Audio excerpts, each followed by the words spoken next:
Hello everybody and welcome back to World of Warships Legends. My name is Spartan Elite 43 and tonight we are back in old WisKy. Yeah, that's right. We're going to be in the Tier 8 American battleship Wisconsin. So, what is our build? Takanashi Hoshino with Palo the Rebel and Azure Lane, Colorado. We are running Flammo Cannoneer, Dance with Death, Megalomania, and Foreclosure Task Force President. We are also running Fully Packed. As for equipment, we're running AA Guns Mod 2. We're running Steering Gears Mod 2, going with Concealment System Module, and we are running the legendary version of the Artillery Plotting Room, so that for every 30,000 damage, we get a more accurate salvo, but for every kill, we also get an extra 5% damage until the end of the match. So, with all of that being said, let's get to the gameplay. Alrighty, so we're going to be on Northern Water in old WisKy. So, let's see what we can get into. So, we're the only battleship for our team, and the enemy has 2 battleships. So, right out the gate, we're kind of at a disadvantage. On top of that, one of those battleships is also a battle carrier. Not ideal. But, 6 destroyers in this lobby, as usual. And I apologize, I'm slightly out of breath. I just had to run down to the laundromat, get my laundry taken from the washer and throw into the dryer. Trying to get everything done before I leave this morning for Baltimore. So I apologize if I'm a little out of breath. Anyway, we're going to start out by going to the left side of the map. We're going to try to win that side and then wrap back around. But the problem is, destroyer players, I don't understand why they always end up dead so quickly. Now, I ain't gonna lie, I had a match where I jumped in Gdansk, and I ended up dead pretty quickly. But, I did get rid of their destroyer, and I just had no teammates. Every battleship I had was sitting on, we were on Estuary. I had 4 battleships sitting in the spawn cap, where you like, center of the map. I had 4 battleships sitting there. I had a defense on my side. And nobody to help when a Drake ran up on me after I was murdering their Shima. So, not a whole lot I could do about that. But, so as far as that goes, I get that. But that was a unique scenario that doesn't happen very often, right? Like, when do you have a match where they, oh my god, hello. 28k right out the gate, and we're going to get another shot because WisKy. So, this poor sap is still broadside, still begging for it, and going to get clapped again for another 2 citadels, bringing us up to 63,000 damage. How we didn't just kill that man is beyond me. He can't have that much health. Now, here's the problem. As we were talking about the destroyers, you can see right here, the Sumner sees the split, right? In your head, as a destroyer, you got to know who has radars, who doesn't, and all that stuff, because you got to play accordingly. And because our destroyer is just sitting in a smoke screen, the split is going to radar the guy, and of course that's going to lead to this guy getting absolutely raffle stomped by the enemy team. This guy smokes up because he was initially spotted, so he's got shot because of that, and now he smokes up in front of the radar destroyer, and yeah, he's getting bullied. Let's be honest. And because there's a smoke screen between him and the bad guy, we don't even get to see the bad guy. He just dies for nothing. You can see he's clearly radared. He's in a smoke screen. He's trying to run, but he's lost all of his health. The carrier's trying to drop him as well. We're going to go ahead and take another shot at the Delaware here as we try to finish him off. You can see he healed quite a bit back, which is annoying, considering how badly we bullied the man for being broadside. But you can see we get no damage there. He's completely unaffected because one of the downsides of those things is when they're bow in, they are an absolute pain in the backside to actually deal damage to, especially at range. You're going to hit turret faces, you're going to hit the armored deck. It's real hard to get those shots to fall where you need them. But, unfortunately for us, our destroyer is going to go down here. He's going to eat a torpedo, which is absurd. It's an airdrop torpedo at that. But he's going to eat a torpedo, he's going to go down.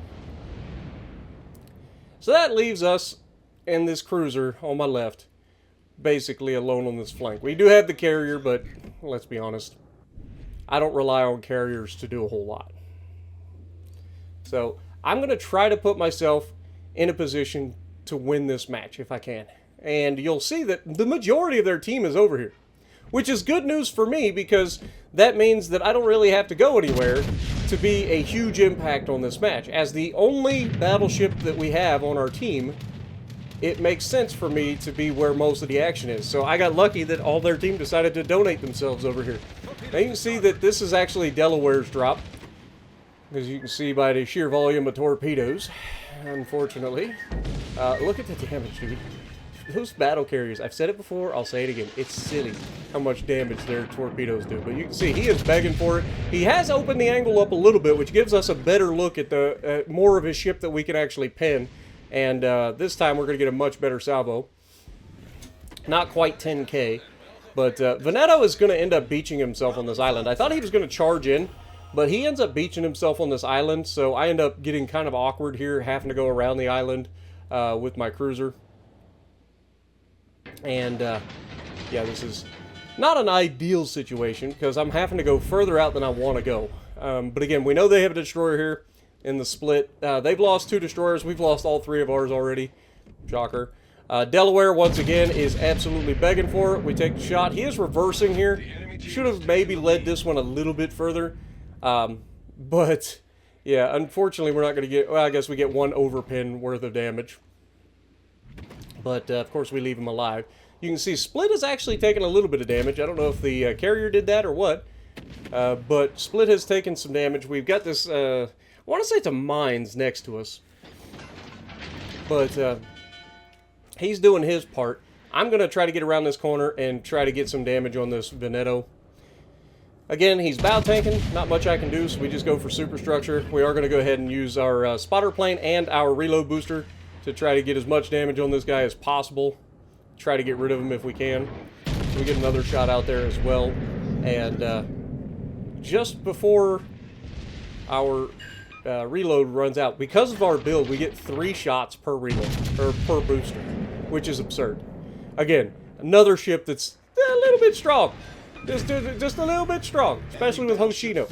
May not be the most accurate with Hoshino, but getting to use this reload booster with fully packed is kind of silly, right? It just is.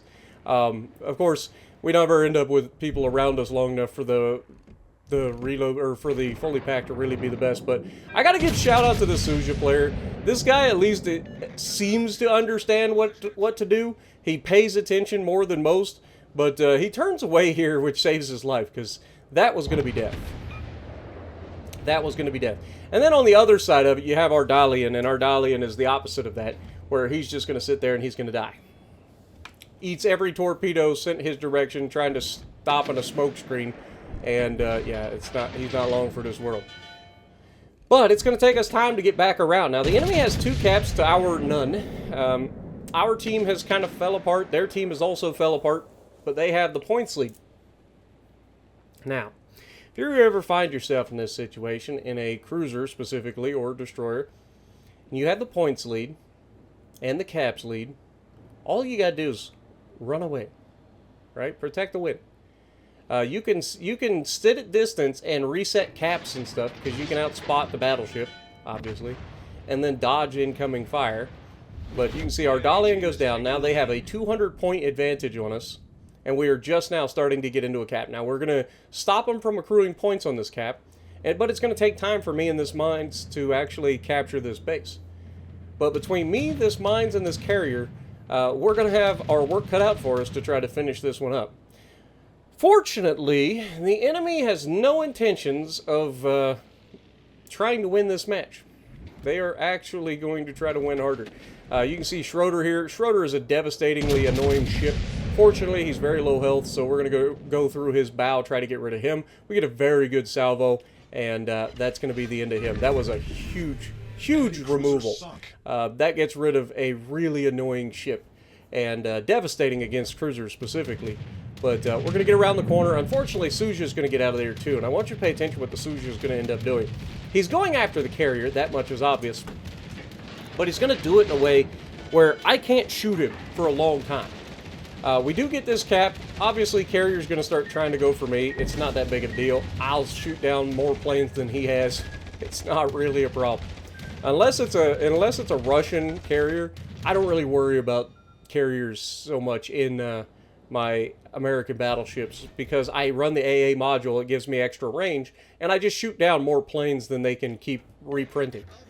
Whereas the Russians, they can drop their ordnance from just on the edge of my AA range, so I don't shoot down as many of those planes before they just keep recycling them, right? But you can see Suja is doing a pretty good job of staying behind the island, able to shoot our carrier. I can't do anything about it, right? And the mines and I are both kind of looking in the direction of that guy. And you can see I take a couple of torpedoes here from the carrier. We go ahead, hit that damage control. Probably could have let that go, knowing that I'm about to get into a fight with a Pozharsky up close. But the Pozharsky, what is he doing? He's just sitting there waiting to die. And Suja makes one mistake where he comes around the corner. He's over-angled, and that dispersion is fantastic. We didn't quite lead it enough, but we did enough damage and citadeling that the Graf Zeppelin's bombs were able to finish him off. And then we come around the corner. This Pozharsky's just sitting here trying to do nothing. He sat here this whole time, and he's just waiting to die. And of course, what would I be if I didn't appease him? You know, give the people what they want. He wants to die, so be it. Yeet. Like, what are you gonna do? He had no way of dealing with that. Now, this is where things get interesting. We have completely removed everybody except for the carrier. We knew he was dropping torps, so we're easily able to dodge those. We're taking the center cap. That's going to give us a 2-cap to 1 advantage. Now, I'm going to get into the chat in a moment. You're going to see it. I'll get into the chat, and I'm actually telling the mines to stay close to me. We don't need the 3rd cap to win this game. You can see the carrier is tearing the man apart. So I'm trying to get him to stay closer to me so that he has to fly into my AA, to the worst of my AA, in order to attack this mines, which means he will lose all of his planes and the mines can be a little bit safer.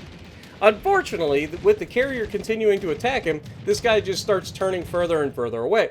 Now, some of you will probably be like, well, Spartan, you should have just followed your cruiser. No, I shouldn't have. Why is that? Because, again, there's no reason to go towards Alpha. We're going to win on points anyway. Even if this cruiser dies, my goal is to go after the carrier at this point.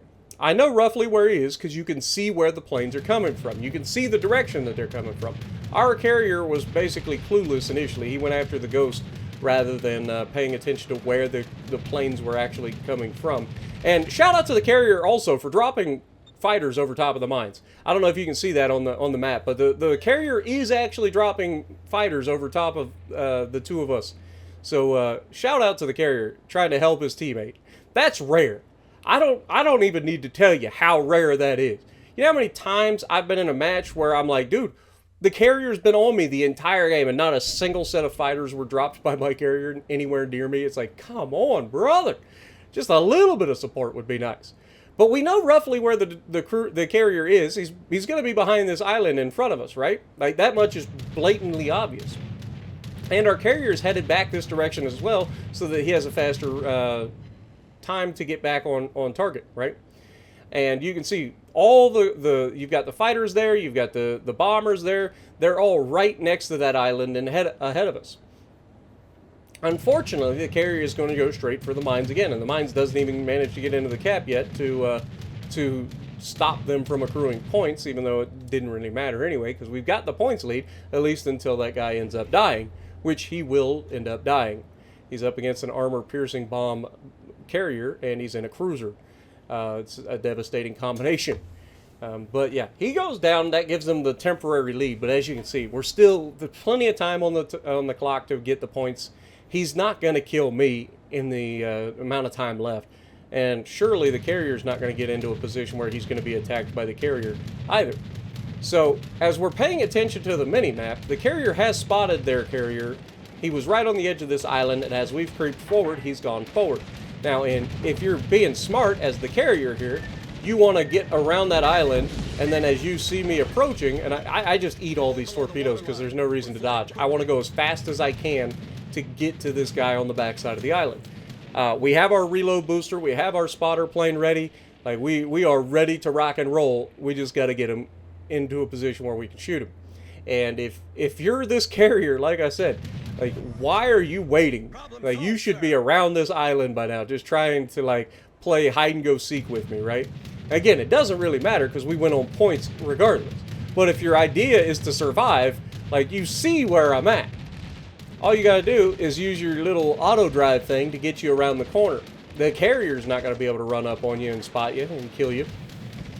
I mean, the planes might be able to kill you, but when you see how little damage this guy has taken, you'll see that that likely wasn't going to be a problem. But we get our clear skies. We're at 150,000 damage. We've got 6 citadels, 4 of those coming in the first 2 salvos against the Delaware.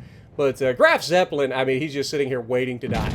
And this is where you get the Graf Zeppelin secondaries involved. But, I mean, first shot out the gate, over half his health gone. And then, of course, we got our reload booster active. We're going to hit it again. Somehow, our spotter plane is still alive, so we get a good salvo there. And then, of course, we get our 3rd salvo ready to go. And our spotter plane is still alive, despite all of this AA. And we managed to take him out. Shout out to the spotter plane pilot. I don't know how that man survived, but we managed to take down the Graf Zeppelin as well, giving us a pretty solid overall game. 193,000 damage, Confederate, high caliber, and the anti-aircraft clear skies. Couldn't think of what it was called. But I hope you guys enjoyed this. Let me know down in the comments below if you guys are with me on old WisKy just being the best battleship at tier 7 or tier 8 period.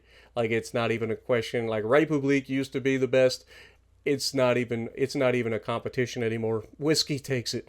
So down in the comments, let me know if you agree, disagree. If you like what I'm doing, punch a like button, leave a comment below, subscribe to the channel if you haven't already, and as always, I will see you in the next video.